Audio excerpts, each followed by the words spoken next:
ह्रीं अर्हं ळमोचिनाडम। पृष्ठ नंबर 72, 72।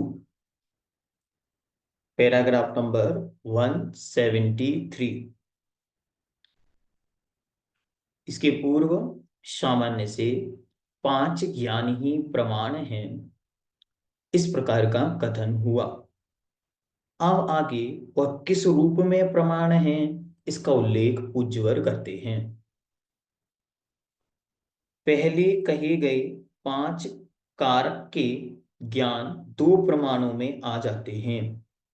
यह इस प्रकार सुनिश्चित हो जाने पर भी वे 2 प्रमाण प्रत्यक्ष और अनुमान आदि भी हो सकते हैं। अतः इस कल्पना को दूर करने के लिए आगे का सूत्र कहते हैं। प्रमाण के विषय में अनेक मतों में अनेक मतभेद हैं। प्रमाण की कोई 2, कोई 3, कोई 4, कोई 5, कोई 6, इस प्रकार अनेक भेद मानते हैं और उनके नाम भी अलग अलग हैं। कोई प्रत्यक्ष, कोई परोक्ष, कोई अनुमान, कोई आगम, कोई उपनय, कोई निगमन आदि। बहुत सारी प्रकार की कल्पनाएं, मत, मतांतर, भेद और भेदांतर उपलब्ध हैं। उन सबको निवारण करने के लिए, उन सबका निराशन करने के लिए पूज्य अगला सूत्र कहते हैं। आद्ये परोक्षम। आद्ये परोक्षम, जैसे तत्प्रमाणी, तो तत् मतलब वह 2 प्रमाण रूप है। वह 5 प्रकार का ज्ञान 2 प्रमाण रूप है। वहां द्वितीया विभक्ति का, द्विवचन का प्रयोग किया, प्रथमा का द्विवचन। ऐसे यहाँ पर आद्य, आदि मतलब 2, तो आदि के पहले के 2 ज्ञान परोक्षम, परोक्ष ज्ञान है। वरना आद्य मतलब आधे ज्ञान, तो 2.5 ज्ञान परोक्ष हो जाएंगे, 2.5 ज्ञान प्रत्यक्ष हो जाएंगे। तो ऐसे अर्थ का अनर्थ नहीं ना हो जाए, इसलिए ये शब्दों को ध्यान रखना। आद्य परोक्षम, आद्य मतलब आदि के 2। आदि के 2 कौन से? तो आदि के 2 मत ज्ञान, श्रुत ज्ञान, परोक्ष ज्ञान है। आइए देखते हैं। प्रथम 2 ज्ञान परोक्ष प्रमाण है। 174, 174 नंबर पैराग्राफ। आदि शब्द प्राथम्यवाची है। प्राथम्यवाची मतलब पहले वाला, पहले का वाचक। जो आदि में हो वह आद्य कहलाता है। शंका, 2 प्रथम कैसे हो सकते हैं? शंकाकार प्रश्न पूछता है, प्रथम तो कोई एक ही होता है, 2 प्रथम कैसे हुए? समाधान, पहला मुख्य कल्पना से प्रथम है और दूसरा उपचार से प्रथम है। एक तो मुख्य प्रथम है और दूसरा उपचार से। उपचार किसे कहते हैं? तो किसी कारण, किसी निमित्त, किसी परिस्थिति वशात किसी को उस रूप में कहना। वास्तविकता में वो प्रथम नहीं है, लेकिन किसी स्थिति वशात उसे भी प्रथम कहना, ये कहलाता है उपचार। वह मुनि नहीं है, लेकिन किसी परिस्थिति वशात उसे मुनि कहना। चेल्योपशिष्ट मुनिरेव, उसे कहते हैं उपचार से महाव्रती। तो हमेशा जीवन पर्यंत याद रखना, उपचार शब्द का अर्थ क्या होता है? मुख्य अभावे सति निमित्त प्रयोजन वशात, अर्थात मुख्य का अभाव होने पर भी किसी प्रयोजन, किसी निमित्त के वशात वश होकर उस प्रकार का कथन करना। मति ज्ञान तो मुख्य कल्पना से प्रथम है और श्रुत ज्ञान भी उसके समीप का होने से प्रथम है, ऐसा उपचार किया जाता है। सूत्र में आद्य इस प्रकार द्विवचन का निर्देश किया है, अतः उसकी सामर्थ्य से कोण का भी ग्रहण हो जाता है। आद्य पद का समास आद्य आद्यम च आद्य है। आद्य और आद्य, इससे मति ज्ञान और श्रुत ज्ञान ये दोनों लिए गए हैं। ये दोनों ज्ञान मिलकर परोक्ष प्रमाण है, ऐसा यहाँ संबंध कर लेना चाहिए। शंका, ये दोनों ज्ञान परोक्ष क्यों हैं? समाधान, क्योंकि ये दोनों ज्ञान पराधीन हैं। पराधीन सो परोक्ष। पराह यहाँ पे है अन्य रूप, और अक्ष मतलब है आत्मा, तो आत्मा से जो अन्य रूप है वह परोक्ष है। ऐसा मति ज्ञान इंद्रिय और अनिंद्रिय अर्थात मन के निमित्त से होता है, यह आगे कहेंगे। और अनिंद्रिय का विषय श्रुत है, यह भी आगे कहेंगे। सूत्र कहेंगे, दो प्रकार के आपको सूत्र आगे देखने को मिलेंगे, इंद्रिय निंद्रिय निमित्तम, फिर शुद्ध मनिंद्रियस्य। तो इस प्रकार के दो सूत्र आपको आगे आएंगे। अतः पर से यहाँ इंद्रिय और मन तथा प्रकाश और उपदेश आदि बाह्य निमित्त लेने चाहिए।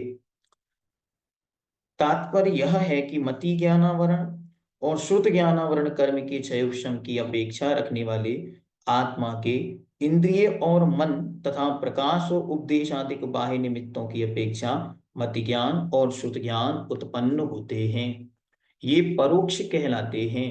पढ़ा से क्या अर्थ लेना, जो क्षयोक्षम से होते हैं और जो इंद्रिय मन प्रकाश आलोक आदि की अपेक्षा रखते हैं। उपमान और आगम आदि भी ऐसे ही हैं, अतः उनका इन्हीं में अंतर्भाव हो जाता है। और भी अनेक प्रमाण बहुत सारे लोक में मान्य हैं, उन्हें सबको इसी के अंतर्गत मान लेना चाहिए। 175 नंबर, परोक्ष का लक्षण कहा, इससे बाकी के सब ज्ञान प्रत्यक्ष हैं, इस बात को बतलाने के लिए अगला सूत्र कहते हैं, प्रत्यक्ष मन्यत। प्रत्यक्ष मन्यत शेष मन प्रत्यक्षम अन्यत। अन्यत मतलब शेष, बचे हुए, बाकी। बाकी तीन ज्ञान शेष ज्ञान प्रत्यक्ष हैं। अक्ष का अर्थ का व्युत्पत्ति लब्ध अर्थ है, अक्षोति व्यापनोति जानाति इति अक्ष आत्मा। जो अक्षणोति अक्ष है, जो समाप्त नहीं होती कभी, व्यापनोति जो चारों ओर फैली हुई है, और जानाति जो जानती है, ऐसी आत्मा का नाम ही अक्ष है। और प्रति अक्षम जो आत्मा के प्रति अर्थात आत्मा के अनुसार होता है, उसका नाम प्रत्यक्ष है। देखो टीका पढ़ने से ये आनंद आता है, हमको सारे शब्द समझ में आ जाएंगे। अभी तक तो परोक्ष प्रत्यक्ष शब्द याद करने पड़ते थे, अब याद नहीं करने पड़ेंगे। परः अक्षः परोक्षः, प्रति अक्षा प्रत्यक्ष, ऐसे शब्द समझ में आएंगे। 176 176, अक्ष शब्द का व्युत्पत्ति लब्ध अर्थ है, अक्षनोति व्यापनोति जानाति इति अक्ष आत्मा। अक्ष व्याप और ज्या ये धातुएं एकार्थक हैं, चाहे अक्ष कहो व्याप कहो या ज्या धातु कहो, ये सब एकार्थवाची हैं, मतलब जानने के लिए ये प्रयोग होती हैं, इसलिए अक्ष का अर्थ आत्मा होता है। इस प्रकार क्षयोक्षम वाले या आवरण रहित केवल आत्मा के प्रति जो नियत है, अर्थात जो ज्ञान बाह्य इंद्रियादि की अपेक्षा से ना होकर केवल क्षयोक्षम वाले या आवरण रहित आत्मा से होता है, वह प्रत्यक्ष ज्ञान कहलाता है। शंका, अवधि ज्ञान और केवल दर्शन भी, अवधि दर्शन और केवल दर्शन भी अक्ष अर्थात आत्मा के प्रति नियत है, अतः प्रत्यक्ष शब्द के द्वारा उनका भी ग्रहण प्राप्त होता है। प्रश्नकर्ता प्रश्न पूछता है कि अवधि ज्ञान और केवल अवधि दर्शन और केवल दर्शन भी अक्ष अर्थात आत्मा के प्रति नियत है, अतः प्रत्यक्ष शब्द के साथ उनका भी ग्रहण होता है। प्रश्नकर्ता ने प्रश्न पूछ लिया, अब उत्तर देते हैं। समाधान, यह कोई दोष नहीं, क्योंकि प्रकृति में ज्ञान शब्द की अनुवृत्ति है, उससे दर्शन का निराकरण हो जाता है। अब महाराज ने तो यहां समझा दिया उसको और वो चुप भी बैठ गया। लेकिन हम और आपको ये समझना है कि जो दर्शन होता है उस दर्शन में मिथ्या और सम्यक की कल्पना ही नहीं होती। दर्शन अनाकार होता है, दर्शन निराकार होता है। दर्शन में कभी भी मिथ्या या सम्यकपने की कल्पना ही नहीं होती। वरना चक्षु अचक्षु कु, चक्षु दर्शन अचक्षु दर्शन कुअवधि दर्शन अवधि दर्शन, इस प्रकार के दर्शन भी बन जाते, लेकिन वहां उस प्रकार की कल्पना हो ही नहीं सकती।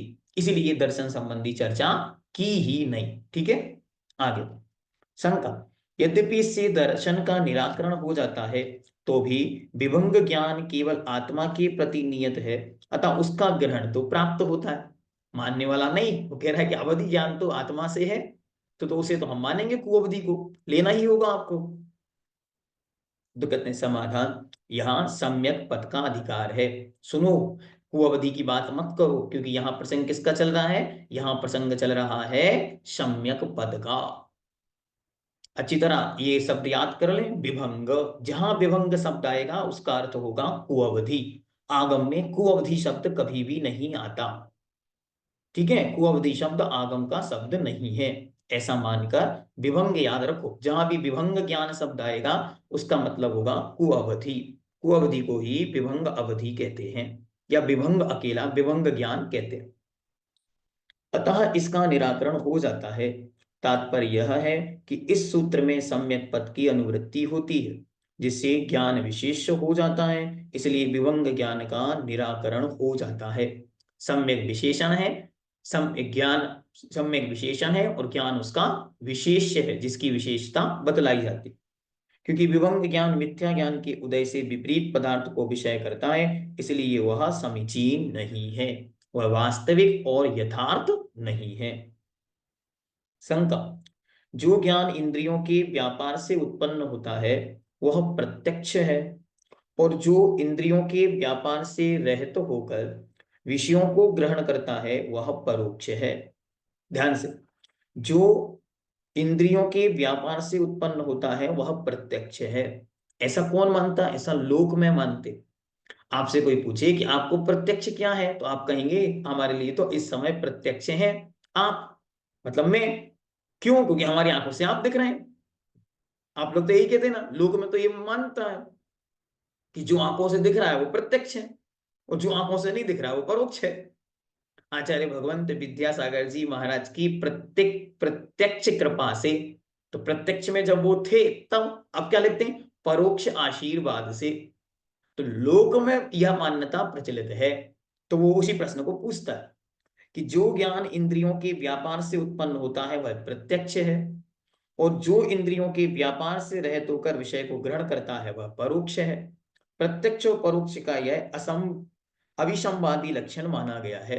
मानना चाहिए, इसमें कोई विसंवाद नहीं।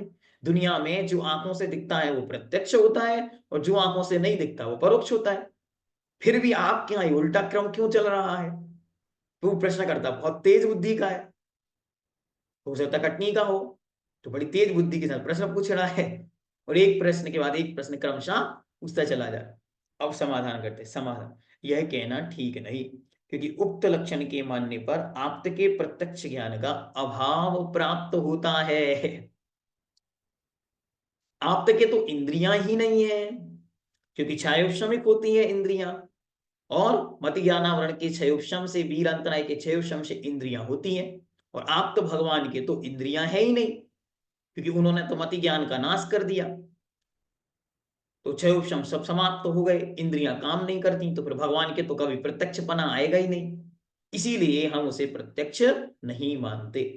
अनुवृत्ति शब्द को एक दिन हमने आपको स्पष्ट किया था, और आपको याद रखना है, अनुवृत्ति मतलब होता है क्रमशः चला आना। पिछले सूत्र में जो हमने कहा था उसे यहां भी ले लेना, इसका नाम होता है अनुवृत्ति। जैसे ज्ञान का प्रकरण है तो यहाँ ज्ञान शब्द अपने आप आ गया, इसको बोलते हैं अनुवृत्ति। यहाँ सम्यक का व्याख्यान पहले किया, अब सम्यक शब्द अपने आप आ जाए उसको बोलते हैं अनुवृत्ति। क्योंकि आप्त के इंद्रिय पूर्वक पदार्थ का ज्ञान नहीं होता, कदाचित उसके भी इंद्रिय पूर्वक ही ज्ञान माना जाता है, तो उसके सर्वज्ञता नहीं रहती, क्योंकि इंद्रियों पूर्वक अगर सर्वज्ञता मानोगे तो गड़बड़ हो जाएगी। इंद्रियों को तो स्टैच्यू ऑफ यूनिटी दिख ही नहीं रहा आंखों से, तो कैसे मान लेंगे कि वो है? तो फिर गड़बड़ हो जाएगा। रामचंद्र जी जो अभी दिखाई ही नहीं दे रहे, उनको हम कैसे मान लेंगे?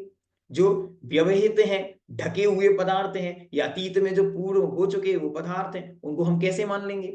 तो ये सब चीजें वहां पर नहीं बनेगी। शंका, उनकी मानस प्रत्यक्ष होता है। अब वो अपनी बात करने लगा, कहता कि हमारे यहाँ तो मानस प्रत्यक्ष मानते हैं कि एक उनके पास एक विशिष्ट शक्ति होती है। समाधान, मन के प्रयत्न से ज्ञान की उत्पत्ति मानने पर सर्वज्ञता का अभाव ही होता है। हमारे यहाँ तो अगर मन से मानोगे तो सर्वज्ञता का अभाव हो जाएगा, क्योंकि हमारे यहाँ तो केवली भगवान के मन भी नहीं है। शंका, आगम से सब पदार्थों का ज्ञान हो जाएगा। वो कहते हैं कि आगम से सब पदार्थों का ज्ञान हो जाएगा, प्रत्यक्ष की आवश्यकता ही नहीं पड़ेगी। उत्तर, समाधान, नहीं, क्योंकि आगम प्रत्यक्ष ज्ञान पूर्वक प्राप्त होता है। आगम इसलिए नहीं कि किताबों में लिखा है इसलिए सत्य है, वो प्रत्यक्ष केवली भगवान के मुख से खिरा है इसलिए सत्य है। इसलिए आचार्य बार बार लिखते हैं, केवली भणिदम, सुध केवली भणिदम, सब्बणहु सर्वज्ञ देव भणिदम। ये क्यों लिखना पड़ रहा है? वीरोपदेशेन, क्योंकि आपको कहीं ऐसा ना लगने लगे कि जो किताबों में लिखा है वो सब सत्य है। नहीं, केवली भगवान ने ऐसा कहा है, केवली भगवान की परंपरा से हमको प्राप्त हुआ है, इसीलिए वह सत्य है, ऐसी मान्यता बनाना। शंका, योगी प्रत्यक्ष नाम का एक अन्य दिव्य ज्ञान है। अब हमने मानस प्रत्यक्ष नहीं माना, तो कहता हमारे यहाँ एक योगी प्रत्यक्ष नाम का विशेष ज्ञान है। तो आज समाधान, तो भी उसमें प्रत्यक्षता नहीं बनती, क्योंकि वह इंद्रियों के निमित्त से नहीं होता। उसकी प्रवृत्ति प्रत्येक इंद्रिय से होती है, वह प्रत्यक्ष है, ऐसा आपके मत में स्वीकार किया गया है। जो योगी प्रत्यक्ष है वो इंद्रियों के बिना होता है, और आपका प्रत्यक्ष तो इंद्रियों से होता है, इसलिए आपका स्ववचन बाधित स्थिति बन गई। 179, दूसरे प्रत्यक्ष का पूर्वोक्त लक्षण मानने पर सर्वज्ञता का अभाव और प्रतिज्ञा हानि, ये दो दोष आते हैं। प्रतिज्ञा हानि, जो आपने प्रतिज्ञा की थी कि इंद्रियों से क्या होता है, प्रत्यक्ष पना होता है, तो वो आपकी अगर योगी प्रत्यक्ष मानेंगे तो आपका वो बनेगा नहीं, इसलिए गड़बड़ हो गया। विशेष इस प्रकार है, इस योगी के जो ज्ञान होता है वह प्रत्येक पदार्थ को क्रम से जानता है, या अनेक अर्थों को युगपत जानता है। महाराज को समझा रहा है कि सुनो, यदि आप कहोगे कि वो प्रत्येक पदार्थ को क्रमशः जानता है, या वो आप कहो कि वो एक साथ जानता है, तो जानता कैसे है? यदि प्रत्येक पदार्थ को क्रम से जानता है, तो इस ज्ञानी के सर्वज्ञता का अभाव होता है, क्योंकि ज्ञेय अनंत हैं। ज्ञेय कितने हैं? ज्ञेय अनंत हैं, एंडलेस हैं। और यदि अनेक अर्थों को युगपत जानता है, तो यह प्रतिज्ञा की, जिस प्रकार एक विज्ञान दो अर्थों को नहीं जानता, उसी प्रकार दो विज्ञान एक अर्थ को नहीं जानते, नहीं रहती। अब आप ही कहते हो कि एक विज्ञान एक अर्थ को दो अर्थों को एक साथ नहीं जान सकता, तो आपकी प्रतिज्ञा की हानि हो जाएगी, तो आपका ही नुकसान हो जाएगा। व्युत्पत्ति क्या है, ऐसा प्रश्न फिर से पूछा, तो ध्यान रखना, व्युत्पत्ति मतलब होता है व्याकरण से किसी शब्द को सिद्ध करना, व्युत्पत्ति कहलाती है। विशिष्ट उत्पत्ति व्युत्पत्ति। 180 नंबर, अथवा सब पदार्थ क्षणिक हैं, यह प्रतिज्ञा नहीं रहती। अब बौद्धियों ने ऐसा, जो क्षणिकवादी बौद्ध हैं वो ऐसा मानते हैं कि प्रत्येक पदार्थ क्षणिक है, तो आचार्य कहते हैं आपकी प्रतिज्ञा का भंग हो जाएगा, क्योंकि आपके मत में अनेक क्षण तक रहने वाला एक विज्ञान स्वीकार नहीं किया गया, अतः अनेक पदार्थों का ग्रहण क्रम से ही होता है। गड़बड़ हो जाएगा कि एक पदार्थ आपने ग्रहण किया, जब तक वो विनष्ट हो गया दूसरा ग्रहण कर लिया, दूसरा विनष्ट हो तीसरा ग्रहण कर लिया, तीसरा विनष्ट चौथा ग्रहण कर लिया, तो आपकी सर्वज्ञता कैसे बनेगी? तो गड़बड़ हो जाएगा, तो आपके वचन से आपकी बात कट गई। शंका, अनेक पदार्थों का ग्रहण एक साथ हो जाएगा, सारे पदार्थ हम एक साथ ही जान लेंगे, तो कहते हैं समाधान, जो ज्ञान की उत्पत्ति का समय है, उस समय तो वह स्वरूप लाभ ही करता है, क्योंकि कोई भी पदार्थ स्वरूप लाभ करने के पश्चात ही अपने कार्य के प्रति व्यापार करता है। शंका, विज्ञान दीप के समान है, अतः उसमें दो बातें एक साथ बन जाएंगी। समाधान, नहीं, क्योंकि उसके अनेक क्षण तक रहने पर ही प्रकाश्य भूत अर्थात प्रकाश के योग्य पदार्थों का प्रकाशन करना स्वीकार किया गया है।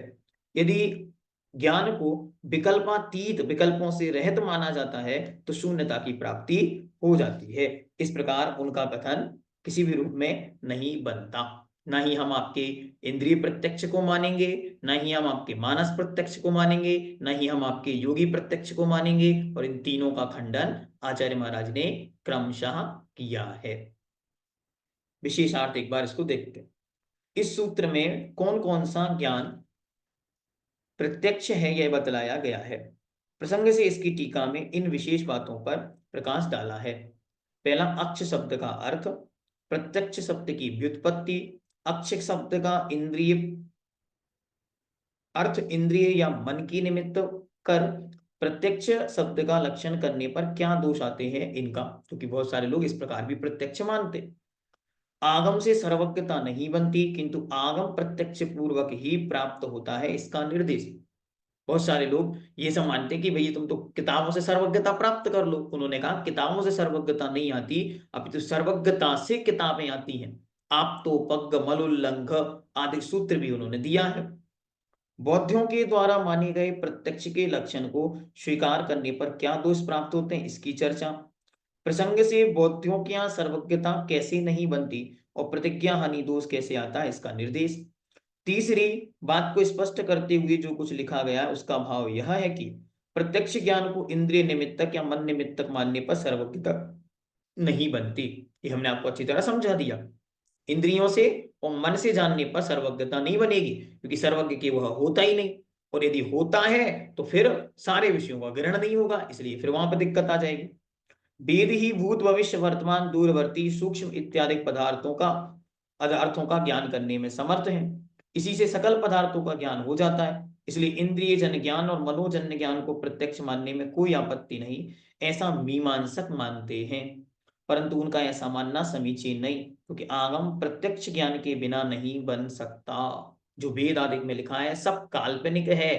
क्यों काल्पनिक हो गया? क्योंकि आपके पास कोई सर्वज्ञ नहीं है, और जब सर्वज्ञ नहीं तो फिर सबको जाना किसने, और अगर आप सर्वज्ञता की सिद्धि नहीं कर पाओगे तो फिर लिखा किसने, तो सारी चीजें गड़बड़ हो गई।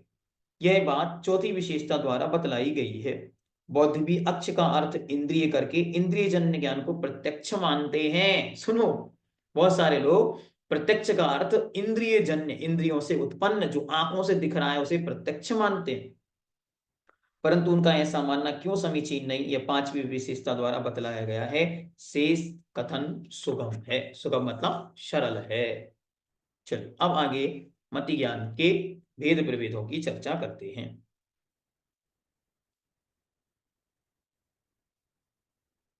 Page number 76, 76, paragraph number 181। प्रमाण के प्रत्यक्ष और परोक्ष ये दो भेद कहे। अब हम प्रथम प्रकार के प्रमाण के विशेष का ज्ञान कराने के लिए आगे का सूत्र कहते हैं। प्रथम प्रकार का मतलब परोक्ष। तो परोक्ष में सबसे पहले आया मति ज्ञान। तो मति ज्ञान से शुरू करेंगे, फिर क्रमशः सबके विषय में कुछ कुछ कुछ कुछ आचार्य बतलाएंगे। मति ही स्मृति ही संज्ञा चिंता विनिबोध इत्यनर्थांतरम। मति ही स्मृति ही संज्ञा चिंता विनिबोध इत्यनर्थांतरम। अब देखो अर्थ कैसे लगाना। मति स्मृति संज्ञा चिंता अभिनिबोध इति यह या इस प्रकार, अन अर्थ अंतरम, इनमें अर्थ का अंतरम अन नहीं है, मतलब ये पांचों में कोई भी अंतर नहीं है। अर्थ की दृष्टि से ये पांचों एक है, जिसे हम लोग कहते हैं पर्यायवाची हैं। तो ये मति ज्ञान के ही पर्यायवाची हैं। शब्द देख रहे हैं, इति अन अर्थ अंतरम, इनके अर्थ में कोई अंतर नहीं है। हाँ, बहुत सारे लोगों को आज तक ये नहीं पता कि अर्थांतरम का अर्थ क्या है। तो फिर से देखो, इति अन मतलब नहीं है, अर्थ मतलब अर्थ में, अंतरम मतलब अंतर। इनके पांचों शब्दों के अर्थ में कोई अंतर नहीं है, अर्थात ये पांचों शब्द पर्यायवाची हैं। मति स्मृति संज्ञा चिंता अभिनिबोध ये पर्यायवाची नाम हैं। आदि में जो ज्ञान कहा है उसके ये पर्यायवाची शब्द जानने चाहिए, क्योंकि ये मति ज्ञानावरण कर्म के क्षयुषम रूप अंतरंग निमित्त से उत्पन्न हुए उपयोग को विषय करते हैं। क्योंकि इन सब का कारण क्या है? तो इन सब का अंतरंग कारण है मति ज्ञानावरण कर्म का क्षयोपशम। क्षयोपशम मतलब आंशिक शक्ति का प्रकट होना, और इनकी श्रुतादिक में प्रवृत्ति नहीं होती। मननम मति, स्मरणम स्मृति, संज्ञानम संज्ञा, चिंतनम चिंता और अभिनिबोधनम अभिनिबोधा, यह इनकी व्युत्पत्ति है। यथासंभव इनका दूसरा विग्रह करना चाहिए, ये जानना चाहिए। जहां और भी आवश्यकता लगेगी हम इनका और भी रूप में विग्रह कर देंगे। यद्यपि इन शब्दों की प्रकृति अलग अलग है, शब्दों की प्रकृति अलग अलग है। चिंता को हम अलग रूप में जानते, संज्ञा को हम अलग रूप में जानते, अभिनिबोध को अलग रूप में जानते, लेकिन फिर भी ये सब शब्द एक ही हैं। यद्यपि ये शब्द अलग अलग धातुओं से बने हैं तो भी रूढ़ि से पर्यायवाची हैं। जैसे इंद्र, शक्र, पुरंदर, इनमें यद्यपि ईंधन क्रिया आदि की अपेक्षा भेद है तो भी ये सब एक सचिपति की वाचक संज्ञाएं हैं। जो ईंधन अर्थात ईंधन क्रिया करता है, नृत्य करता है, डांस करता है, उसका नाम इंद्र है। फिर शक्र, शक्र मतलब होता है शक्ति से संबंधित। पुरंदर होता है पुरों से संबंधित, विमानों का जो अधिपति है, नृत्य आदि गानों में जो लगा हुआ है। लेकिन ये सारा का सारा किसका अर्थवाची है? सचिपति, सची का जो पति इंद्र होता है उनके ही ये नाम रख दिए। ऐसे ही यद्यपि मति अलग शब्द है, स्मृति अलग शब्द है, स्मृति मतलब याददाश्त, हम लोग स्मृति मतलब याददाश्त समझते हैं, लेकिन ये पांचों एक ही प्रकार के हैं, ऐसा जानना। बस यदि समभिरूढ़ नय की अपेक्षा इन शब्दों का अलग अलग अर्थ लिया जाता है तो यह क्रम मतियादिक शब्दों में भी पाया जाता है, परंतु ये मतियादिक मति ज्ञानावरण कर्म के क्षयक्षम रूप निमित्त से उत्पन्न हुए उपयोग को उल्लंघन नहीं करते, यह अर्थ यहाँ विवक्षित है। मतलब ये मति ज्ञान से आगे नहीं बढ़ते, यही हमको जानना है। प्रकृत में, प्रकृत मतलब इस ग्रंथ में या इस प्रकरण में, इति शब्द प्रकारवाची है। इससे यह अर्थ होता है कि इस प्रकार ये मति ज्ञान, ये मति आदि मति ज्ञान के पर्यायवाची शब्द हैं। अथवा प्रकृत में मति शब्द अविधेयवाची है। इसके अनुसार यह अर्थ होता है कि मति, स्मृति, संज्ञा, चिंता और अभिनिबोध, इनके द्वारा जो अर्थ कहा जाता है वह एक ही है। विशेषार्थ, इस सूत्र में मति ज्ञान के पर्यायवाची नाम दिए गए हैं। सठखंडागम के प्रकृति अनुयोग द्वार में भी मति ज्ञान के ये पर्यायवाची नाम बतलाए हैं। अंतर केवल यह है कि वहां मति ज्ञान नाम ना देकर आभिनिबोधक ज्ञान नाम दिया है। जो हम आपको विशेष बताना चाह रहे हैं कि सिद्धांत में मति ज्ञान शब्द नहीं आएगा, वहां जब भी शब्द आएगा वहां आभिनिबोधक शब्द ही आता है, ये ध्यान में रखना। और फिर इनके संज्ञा, स्मृति, मति और चिंता, ये चार पर्यायवाची नाम दिए गए हैं। इनसे जो लोग प्रकृत में मति का अर्थ वर्तमान ज्ञान, स्मृति का अर्थ स्मरण ज्ञान, जैसे अपन लोग अभी यही करते हैं, मति मतलब जो वर्तमान का ज्ञान, स्मरण मतलब पहले का ज्ञान। आप कहते हैं ना हमें वो चीज याद है, तत्वासूत्र हमें कुछ कुछ याद है, तो ये हमारा स्मृति हो गई। यहाँ जो सुन रहे हैं वो हमारी मति मतलब बुद्धि हो गई। तो इस प्रकार के अर्थों को भी हम लोग जानते हैं। संज्ञा का अर्थ होता है प्रत्यभिज्ञान, किसी चीज को देखकर और तुरंत अच्छा ये तो हम जानते हैं। जैसे मानो मैं आपके यहाँ पहुंचा किशनगढ़, तो आपने देखते साथ पहचान लिया। क्यों पहचान लिया? पहले कभी देखा था। तो पहले जिस चीज को देखा है उसको सामने देखते ही तुरंत पहचान लेना। चिंता का अर्थ होता है तर्क। चिंता का मतलब टेंशन नहीं, चिंता का मतलब होता है तर्क, किसी भी बात में ऊहा पोह करना। और अविनिबोध का अर्थ अनुमान करते हैं, यह विचारणीय हो जाता है। वास्तव में इन नामों का विविध ज्ञान की अपेक्षा से संग्रह नहीं किया गया, किंतु मति ज्ञान के पर्यायवाची नाम की अपेक्षा से संग्रह किया गया है। सूत्रकार ने इसी अर्थ में इसका अनर्थांतर रूप से निर्देश किया है। इस सूत्र की टीका में इस विशेषता पर प्रकाश डाला गया है। मति आदि शब्दों के पर्यायवाची होने में हेतु, मति आदि शब्दों का व्युत्पत्ति, मति आदि शब्दों के प्रकृति भेद होने पर भी उनके पर्यायवाचकत्व का दृष्टांत द्वारा समर्थन। ध्यान से, पांचों शब्द यद्यपि अलग अलग रूप में प्रयोग में देखने में आते हैं, लेकिन फिर भी पांचों एक दूसरे के पर्यायवाची हैं, क्योंकि इनमें हेतु कारण मति ज्ञान का क्षयोक्षम है, इसलिए। ठीक है। समभिरूढ़ नय की अपेक्षा इनमें भी अर्थ भेद होने पर भी प्रकृति में ये पर्यायवाची क्यों है, इनमें पुनः उक्ति सूत्र में आए इति शब्द की सार्थकता। अब चलते हैं 184 नंबर 184। मति ज्ञान के स्वरूप लाभ में क्या निमित्त है? अब यह बतलाने के लिए आगे का सूत्र कहते हैं, तदिंद्रिय नींद्रिय निमित्तम, तदिंद्रिय नींद्रिय निमित्तम।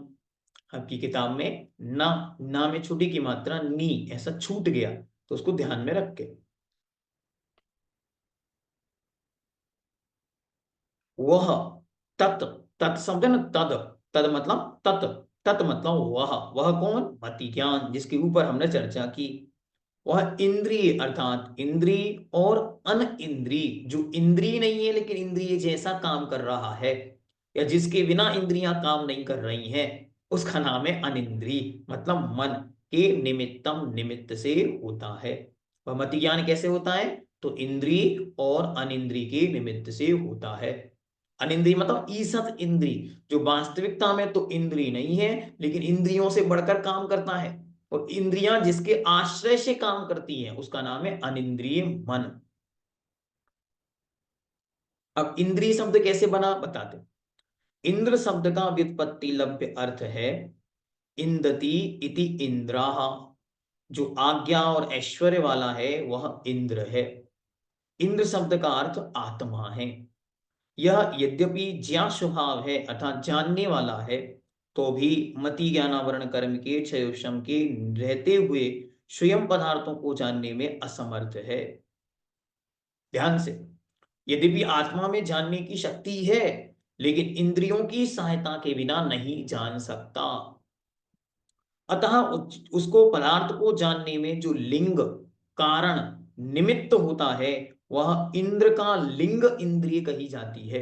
इंद्र कौन है? इंद्र है आत्मा, और उस आत्मा का जो चिन्ह है किसी वस्तु को जानने का, उसका नाम है इंद्री। और आचार्य महाराज ने, नेमिचंद्र देव ने इसका बहुत अच्छा उदाहरण दिया कि जैसे स्वर्गों में जो ऊपर वाले स्वर्ग हैं सर्वा सिद्धि अनुदेश अनुत्तरादिक, वहां पर प्रत्येक स्वर्ग में एक एक अहमिंद होता है, और वह अहमिंद कहता है अहम इंद्रा अहम इंद्रा अहम इंद्रा, मैं ही इंद्र हूं, मैं ही इंद्र हूं, मैं ही इंद्र हूं, अन्य की कोई अपेक्षा नहीं। ऐसे ही यहाँ पर जो प्रत्येक इंद्रिय अपने आप को ही परिपूर्ण मानती है, उस इंद्रिय को पर की कोई सापेक्षता नहीं, कोई अपेक्षा नहीं, उसका नाम ही इंद्रिय है। स्पर्शन को रचना की कोई चाहत नहीं, रचना का क्या विषय है वो रचना जाने, इंद्रिय स्पर्शन को स्पर्शन अपना काम करती, तो इसको कहते हैं इंद्रिय। इंद्र मतलब है आत्मा, और आत्मा के पहचान के चिन्ह का नाम या आत्मा के भाव को प्राप्त कराने में जो सहायक है उसका नाम इंद्रिय, ऐसा जानना। अतः जिसको पदार्थ जानने, उसको पदार्थ, किसको? आत्मा को पदार्थ के जानने में जो लिंग अर्थात निमित्त होता है वह इंद्र का लिंग अर्थात आत्मा का लिंग इंद्रिय कही जाती है। पर आपने परिभाषा पढ़ी थी ना बालबोध भाग में, क्या पढ़ी थी? आत्म संसारी जीव की पहचान के चिन्ह को इंद्रिय कहते हैं, या आत्मा के लिंग को पहचान के चिन्ह को इंद्रिय कहते हैं। अथवा जो लीन अर्थात गूढ़ पदार्थ का ज्ञान कराता है उसे लिंग कहते हैं। उसके अनुसार इंद्रिय शब्द का अर्थ यह हुआ कि जो सूक्ष्म आत्मा के अस्तित्व का ज्ञान कराने में लिंग अर्थात कारण है उसे इंद्रिय कहते हैं। जैसे लोक में धूम अर्थात धुआं अग्नि का ज्ञान कराने में कारण होता है। ये क्या हो गया? वहां अग्नि होगी। अरे अग्नि तो तुमको दिख ही नहीं रही, क्या दिख रहा है? धुआं दिख रहा है। तो धुआं देख के अग्नि का ज्ञान होगा? केवल ज्ञान ही होगा क्या? इसे केवल ज्ञान नहीं, अनुमान ज्ञान कहते हैं। ऐसे ही इसी प्रकार ये स्पर्शन आदि करण करता आत्मा के अभाव में नहीं हो सकते, अतः इससे ज्ञाता का अस्तित्व जाना जाता है। अच्छा, तुम्हें छूने पर ज्ञान हो रहा है? हाँ हो रहा है, तो फिर वो मुर्दा जो सामने पड़ा हुआ है उसको छूने पर ज्ञान क्यों नहीं हो रहा? अच्छा, उसके अंदर से किसी शक्ति का अभाव हो गया, जिसका अभाव हो गया उसका नाम आत्मा है, और जो जान रही है उसका उसके चिन्ह है, उसकी पहचान का साधन है। अथवा इंद्र शब्द नाम कर्म का वाची है। एक नाम कर्म है, उस नाम कर्म का वाची ही यहाँ इंद्र है, जो इंद्रिय नाम का कर्म है। अतः यह अर्थ हुआ कि इससे रची गई इंद्रिय है, वे इंद्रियां स्पर्शन आदि हैं, जिनका कथन आगे करेंगे। द्वितीय अध्याय में इंद्रियों का विशेष व्याख्यान आएगा, वहां उसको विषय में समझाएंगे। अनिंद्रिय मन और अंतःकरण ये एकार्थवाची नाम है। 186 शंका। अनिंद्रिय शब्द इंद्रिय का निषेध परक है। अन इंद्रिय इंद्रिय का नहीं होना, ऐसा तो शब्द बना दिया आपने, और आप कह रहे हैं कि इसे हम मन कहते हैं। अतः इंद्र के लिंग मन में अनिंद्रिय शब्द का व्यापार कैसे हो सकता है? हमें शब्द ही समझ में नहीं आ रहा, आपने शब्द कैसे रखा? तो आचार्य कहते हैं समाधान। यहां न्य जो नय है, नय न न्य, नय का प्रयोग ईसद अर्थ में किया है। जहां न जो समास है, इसका प्रयोग कर देने से उल्टा अर्थ होता है। जैसे अंकित, अंकित मतलब होता है लिखा हुआ, अनंकित कर देंगे तो नहीं लिखा हुआ। मर मतलब मरण, और ना मर अमर, जो नहीं मरता वो अमर हो जाएगा। अंत मतलब समाप्त, और अन अंत जिसका अंत नहीं होता। तो वहां तो आपने ना का अर्थ नहीं लिया, और यहां ना का अर्थ कुछ और ले रहे हैं।